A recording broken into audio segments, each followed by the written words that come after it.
My name is Margaret, and I'm 53 years old. I live in Morningview, Kentucky, and I'm addicted to stinging myself with bees. I sting myself on my hip, my elbow, on a finger, my ankle, my forehead, on the tip of my nose. The most I've ever given myself was between 15 and 20 in my left hip. I really love stinging myself with bees. Margaret has been addicted to bee stings for the past 10 years. Okay. Her addiction started innocently as a way to relieve her arthritis. In search of relief from the pain, Margaret turned to the beehives in her backyard. I had read how people have been using it to relieve certain pain symptoms.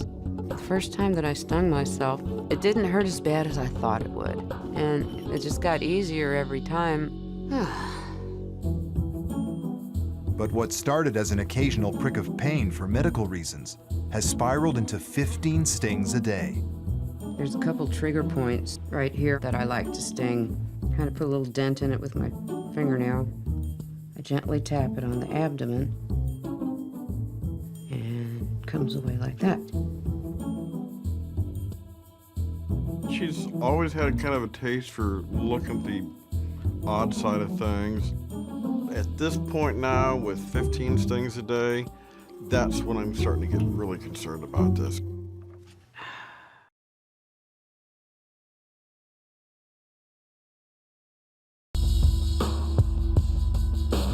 My name is Michelle. I am 29 years old.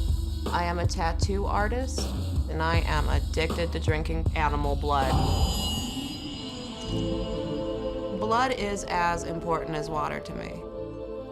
I like to drink blood when I'm reading, when I'm relaxing, when I'm watching TV, when I'm painting. It's never a bad time for me to drink blood. Michelle has been addicted to drinking animal blood for the past 10 years. She needs 7 liters a week to satisfy her cravings and can't start her day without a sip.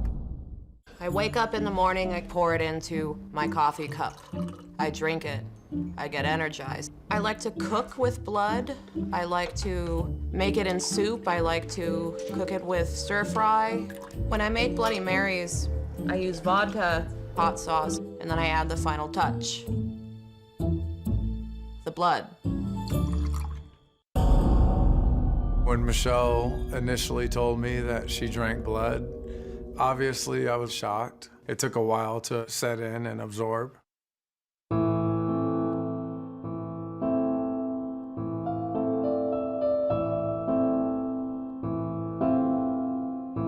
I prefer pig's blood to beef blood because I prefer the gaminess. It's a little bit more salty than the beef blood. The consistency is like that of wine. It's just slightly thicker. And it doesn't taste like wine, but it definitely has the same ambiance. I feel it going down my throat. It's like having a cold and drinking a hot toddy. I get irritable without it. I get angry. I don't want to leave my house. I want my blood.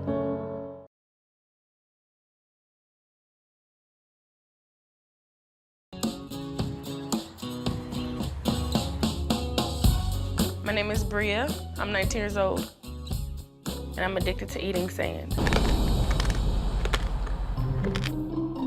I just love the crunch. It's always good on top of food, like a seasoning or something. I've taken a tortilla chip, dipped them in sand, and ate them, and it gave this chip the best crunch that I've ever got in my entire life.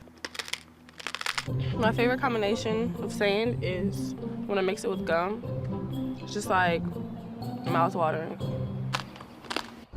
Bria's addiction first developed 5 years ago when she accidentally got a mouthful of sand at the beach. She was instantly hooked on the crunchy texture. I eat it when I go to my room, when I'm walking to class, when I'm reading a book. Before I go to bed, I put like a pinch in my mouth. When I wake up in the morning, there's still pieces, like, in my teeth. It's like leftovers. When I first found out that Bria was eating sand, I was like, oh my gosh, that is crazy, that's nasty.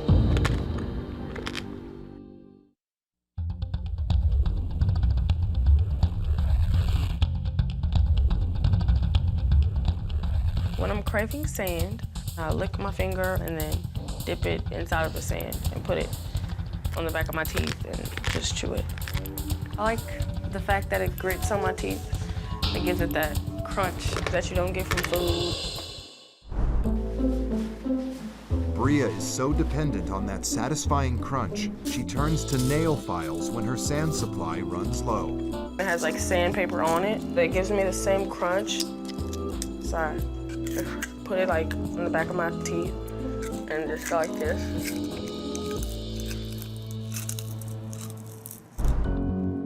But Bria's cravings can't be satisfied with just any sand.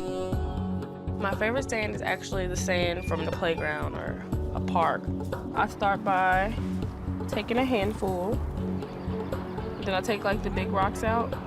It's natural, it's straight from the earth. It's really good and it's really crunchy.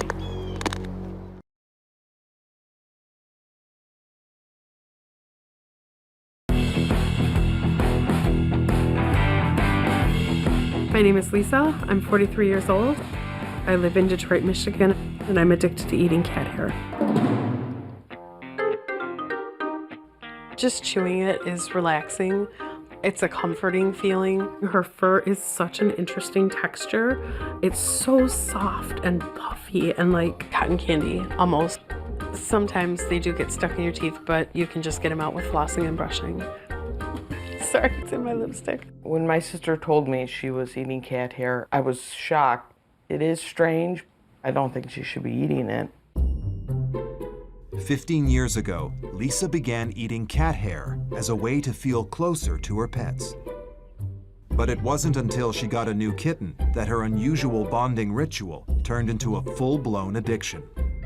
Now, 2 years later, Lisa's so hooked on consuming cat hair that she can't go 2 hours without a fix. I kind of look at it and make sure it's relatively clean and just cat fur. I'll kind of break it apart and then just put it in my mouth. I'll chew it up a little bit and then take it out and maybe mess with it a little bit and then put it back in. There's, I guess you could say maybe like a cotton ball taste. It's much less of a flavor than even human hair.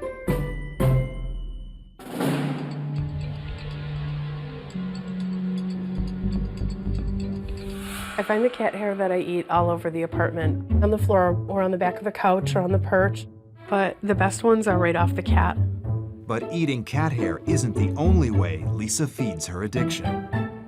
I groom my cat with my tongue like a mama cat would do to her kitten. Are you my good girl? She'll just like spread out on my arms. I'll just clean like her shoulders and her ears and the back of her head and stuff and her face. I don't get as involved as another cat would. I'm not licking her butt or in between the paws that go in the litter box, but it's a bonding thing and we both seem to enjoy it.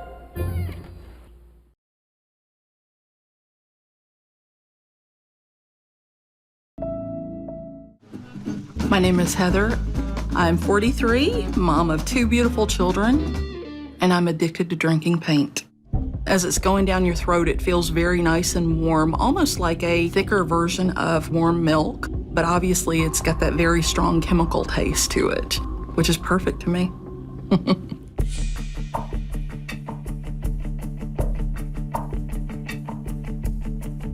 When you get the marker, you need to shake it up, obviously. It's like your standard paint. You can already see that there is some white paint around the edge. So I'll put that into my mouth and suck the excess off, take that off. And now you have what I drink.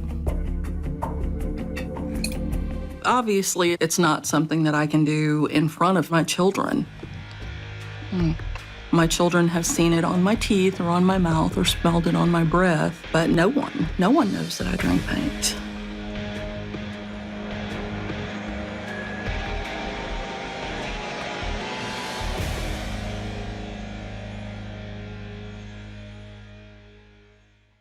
Stephanie and I are best friends. Today I'm going to admit my addiction to drinking paint to Stephanie.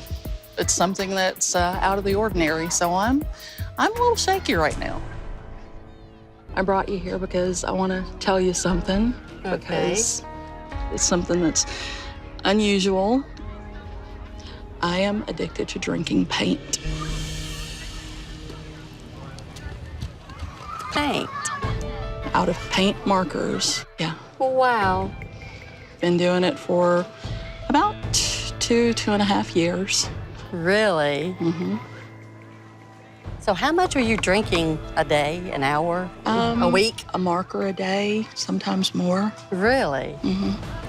Have you thought of what this is going to do to your children? What you have done to your body? I have.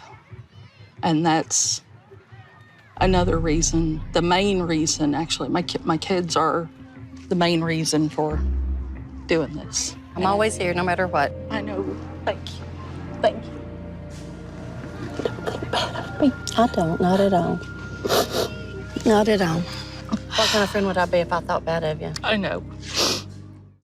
So I got your lab results back, and your kidney function is a little bit abnormal.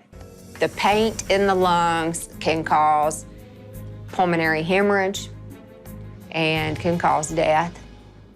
Well, I'm ready. I'm ready to do this because I will quit. I will. I have to, no doubt.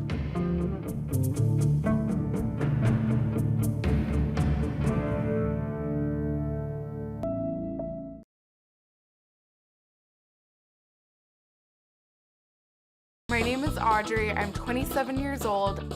I live in Los Angeles, California, and I am addicted to my stuffed lamb. Yay! Shutter, clank, whoosh went the plane. Do you want more? For the last 5 years, Audrey has been addicted to her stuffed lamb. Since receiving the plush toy as a gift, the two have been constant companions. The lamb is my best friend. I take it with me everywhere I go. He is really just carefree and adventurous and awesome. The lamb loves to be outdoors. It really likes the sunshine. I really enjoy being able to spend time with him this way. Audrey's relationship with the lamb is strange. She's in her 20s and she's got a stuffed animal that she wants to take around. Like most children, Audrey loved to play with stuffed animals when she was young. But it wasn't until she met the lamb that she felt an inseparable bond.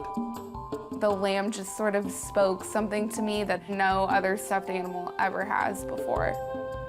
I think the lamb and I share a spiritual connection. When I am looking into the lamb's eyes, I feel a sense of comfort and peace. I can just feel all the stress floating up and away.